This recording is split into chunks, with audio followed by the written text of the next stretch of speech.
সেই মানুষই তো বুদ্ধিমান যে নিজের ভালো বোঝে। কিন্তু দুর্ভাগ্য ভাইরা, আমরা নিজের ভালোটা বুঝতে পারি না।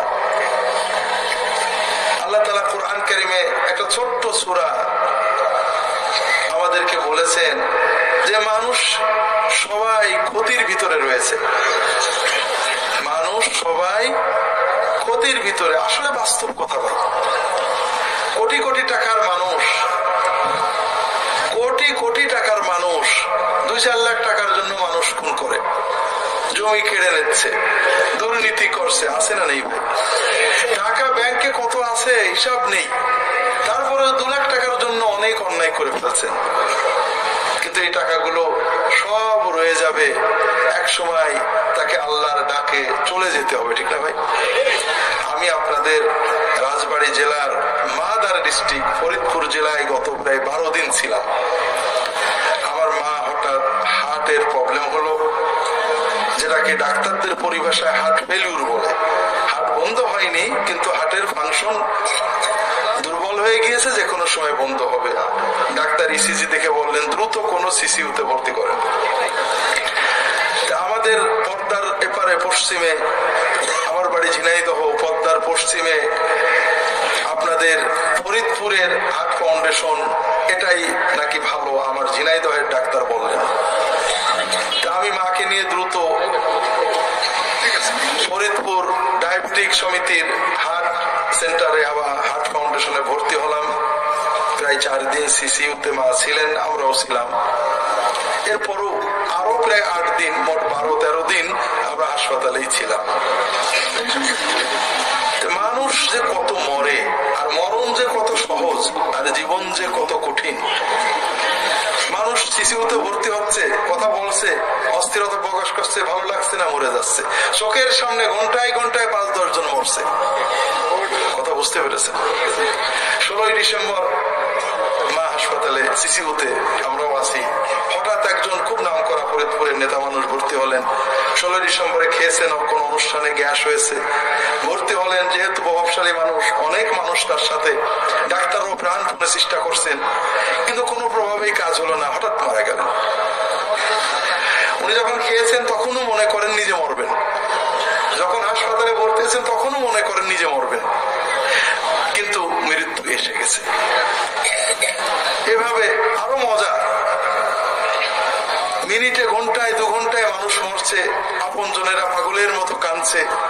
আর ঠিক একটু পাশে আপনারা জানেন অম্বিকা কি যেন হল নাকি, ওখানে প্রচন্ড ঢোল ডগর বাজিয়ে মানুষ গানও গাচ্ছে। এই কান্নাও শুনছি, ওই গানও শুনছি। আবার ওই গান যারা গাচ্ছেন তাদেরও কেউ হয়তো আগামীকাল কাঁদবেন। এটাই জীবন। দুর্ভাগ্য, আমরা জীবনটা বুঝতে পারলাম না। আমরা অনেক সময় মনে করি যে মৃত্যুর কথা মনে করা বোকামি। যেমন যে ছাত্র মনে করে পরীক্ষার কথা মনে করা বোকামি। আসল বোকা কে? যে মনে করে পরীক্ষার কথা চিন্তা করা বোকামি, ওই কিন্তু বোকা, ঠিক না? পরীক্ষার কথা চিন্তা করলে কি পরীক্ষা 2 মাস আগে হয় নাকি? না। কিন্তু আমরা কেউ যদি মৃত্যুর কথা বলি, ভাই আমি মরে গেলে, আমাদের দেশে, আমাদের ঝিনাইদহ ভাষায় 60 মানে বুঝি না কি জন্য 60 বলতে নেই।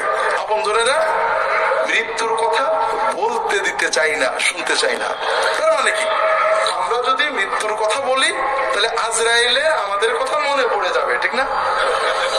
আর আমরা যদি মুখে না আনি তাহলে আজরাইলের আর ব্যাপারটা কি তাই ভাইয়া? না। কাজেই ওই ছাত্রই তো বুদ্ধিমান যে জানুয়ারির 1ম থেকে পরীক্ষার কথা মনে রাখে, আর সেই তো বোকা যে জানুয়ারি, ফেব্রুয়ারি, মার্চে লেখাপড়া করার কথা বললে বলে আরে দেরি আছে, পরীক্ষা তখন দেখা যাবে। এই জন্য ভাইয়েরা, প্রায় মানুষই ক্ষতির ভিতরে। আল্লাহ তাআলা বললেন শুধুমাত্র 4টে কাজ যারা করে তারাই সফল হতে পারবে। তা আমি অন্য আলোচনা আজকে করব না, আমি শুধু এই ছোট্ট সূরাটা, সূরা আল আসর, আমরা অনেকেই মুখস্থ রাখছি, এটার আলোকে আমাদের জীবনের করণীয় গুলো আলোচনা করার চেষ্টা করব। আল্লাহ তাআলা তৌফিক দান করুন, আমিন। তার আগে আমার একটা সহজ প্রশ্ন আছে অথবা পর্যালোচনা আছে। আমরা অনেকেই মাহফিলে আসি আলহামদুলিল্লাহ, তবে অনেক সময় শুধু শুনতে আসি কোন হুজুর কি বলে। শুধু এইটুক শুনতে আসলে তো কোনো সওয়াব হবে না। আমাদের উদ্দেশ্য হবে শুনবো, ভালো কথাগুলো পালন করব। আমি কোরআন পড়তে পারিনি, হাদিস পড়ার সময় পাই না, উলামায়ে কেরামের মুখ থেকে কোরআনের কথা, হাদিসের কথা, ভালো কথা শুনবো এবং পালন করব। আমি গতকাল বা পরশু আমাদের এলাকায় একটা মাহফিল করছিলাম।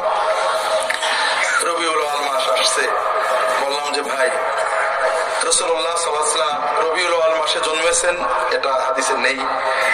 কোন তারিখে জন্মেছেন তাও নেই, তবে সহিহ মুসলিমের হাদিসে আসছে রাসূলুল্লাহ সাল্লাল্লাহু আলাইহি ওয়াসাল্লাম বলে সাহাবীদেরকে বলেছেন যে তিনি সোমবারে জন্মগ্রহণ করেছেন। কানা রাসূলুল্লাহ সাল্লাল্লাহু আলাইহি ওয়াসাল্লাম ইয়াসুমু ইয়াউমাল ইসনাইন ফাসুইলা আনহু ফাকাল যাকা ইয়াউমু উলিদতু ফীহি ওয়া যাকা ইয়াউমু বু'ইসা ইলাইয়া। রাসূলুল্লাহ সাল্লাল্লাহু আলাইহি ওয়াসাল্লাম সোমবারে রোজা রাখতেন। সাহাবায়ে কেরাম প্রশ্ন করলেন, ইয়া রাসূলুল্লাহ আপনি সোমবারে রোজা রাখেন, এর হিকমত কি, কারণ কি? তিনি বললেন, এই সোমবারে আমার জন্ম হয়েছে এবং সোমবারে আমি নবুয়ত পেয়েছি, তাই সোমবারে রোজা রাখি। হাজরিন, এই হাদিস থেকে আমরা কি বুঝলাম? সোমবারে রোজা রাখা কি সুন্নাত। রাসূলুল্লাহ সাল্লাল্লাহু আলাইহি ওয়াসাল্লামের মিলাদ, জন্ম এর আনন্দ প্রকাশ, শুকরিয়া জানানোর সুন্নত পদ্ধতি হলো সোমবারে রোজা রাখা। এই হাদিসটা জানার পরে আমাদের ভিতরে তিন ধরনের প্রতিক্রিয়া হতে পারে।